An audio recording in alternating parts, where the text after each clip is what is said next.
Hello folks, and welcome to the inaugural episode of Land's Black Bag. Better lighting. I finally added the second light bulb to my lamp up there. So, what do we have here? Is it a movie? Is it a game? What console is it for if it's a game? What format is it if it's a movie? Is it Blu-ray? Is it DVD? Well, it's a Nintendo DS game by the name of Rune Factory, a fantasy Harvest Moon. And if you don't know what Harvest Moon is, it's a farming game. It goes a little bit deeper than that, though. I mean, there's aspects in it that you wouldn't think of when you just think farming. I mean, there's fishing, there's harvesting your crops, there is mining, so you're mining your minerals, which actually help to upgrade your tools and equipment. But beyond that, there's also getting the affection of the ladies in town and picking one and choosing them as your wife and eventually having kitties. That's essentially Harvest Moon in a nutshell. The whole idea behind it is that you take this rundown farm from either it's your uncle, your grandfather, or other such things, and basically turning it into basically the landmark of the town, whichever town it's in. So the idea behind Harvest Moon is very simplistic, and a lot of players were thinking that it was finally time for an evolution. That's where Rune Factory comes in, and it's fantastic at what it does. Because what it does is it takes, all the realistic aspects of Harvest Moon, which are very addicting. You would never have fun doing this in real life, but for whatever reason, Rune Factory and the Harvest Moon series in general both take these, mundane concepts and turn them into very, very addictive ones. So, the thing that Rune Factory introduced is weapons combat. Killing your livestock? No, you have no livestock. Your livestock is monsters. Yes, even cute ones like the woolies. Basically, the thing about Rune Factory is that it's far more story-driven. And in the case of the first one, there's 8 caves that are all sealed off by the town. What you do is you do a little work on the farm, you unlock a new cave, and it just goes on until you get all 8 caves. The thing with it is you can't buy livestock in these games. You actually have to capture them. So it's Pokemon. Not really, because there's more of an active combat aspect to it. So it's more like Zelda in that regard, in the dungeon crawling, which I think is fantastic. It adds a lot of elements to the game series that it really needed, because Harvest Moon, before Rune Factory came out, I believe it was 2006 in Japan, 07 in America. So you can imagine, if the original Harvest Moon, I believe it was 94, 95, if it was going on for over 10 years with the same stuff, I mean, there was small evolution here and there, more different types of girls you can marry, things like that.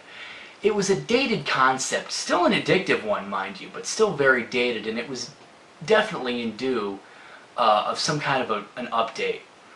And I think Rune Factory delivers in that respect in so many ways. The thing about Rune Factory is it takes up even more of your time because you have stats. It's an RPG. It's an RPG meets Pokemon, which is an RPG technically, and Zelda meets Harvest Moon. All those rolled into one make it for a fantastic, very addictive, even more time-consuming chore than Harvest Moon. And it's a chore you will relish. Trust me when I say that. When it comes to Rune Factory, I would suggest you approach it in one of 2 ways. You will approach it as a fan of the original Harvest Moon, who is due for some kind of an update, or as somebody who hated Harvest Moon, needed some more action to it, because there's combat, there's swordplay, there's magic. There is so much that Rune Factory added to the Harvest Moon series, and it's one that I would suggest you guys pick up. I'm sure Best Buy or some other large gaming store has it, or just get it online.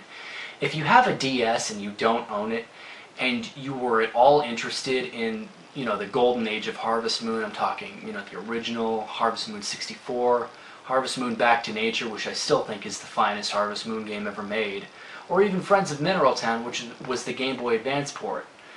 If you were at all interested in any of those Harvest Moon games, or if you weren't, and you like Zelda, or you like Pokemon, or you just like dungeon crawling that's done very well with magic, with lots of addicting concepts like getting your own monsters, raising them up, having them help you, harvesting from those monsters in the case of the woolies, which are your sheep basically, your buffamos, which are your cows, things like that.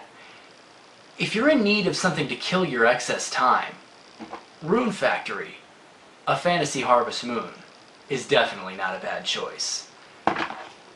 If I were to rate it on a scale of 1 to 10, I'd probably give it an 8. It's certainly superior in many aspects to Harvest Moon, especially since Natsume didn't completely screw everything over.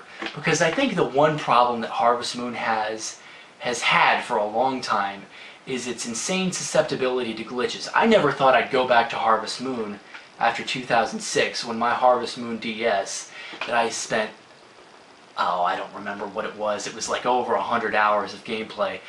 It met the game-ending glitch. And since then I've hated Natsume, but they redeemed themselves with Rune Factory. It's probably one of the finest localizations they've ever done.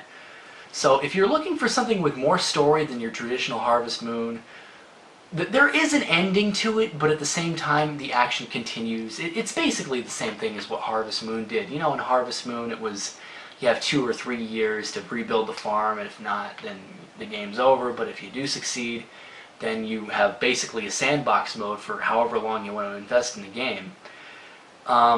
There are 2 other iterations in the Rune Factory series, and also well, actually there's 3 iterations now. But there's also a Wii game, Rune Factory Frontier. It added a lot more to the series. I was going to do a review of it quite a long time ago. I might do it in a Black Bag episode, but it's very similar to Rune Factory, the regular Rune Factory Frontier is. So I may do a discussion sometime in the future. We'll see. But anyways, hope you guys enjoyed the first episode of Lands Big Black Bag. I swear this thing's like 40 pounds. Lots more stuff to go. Have a good day, everybody.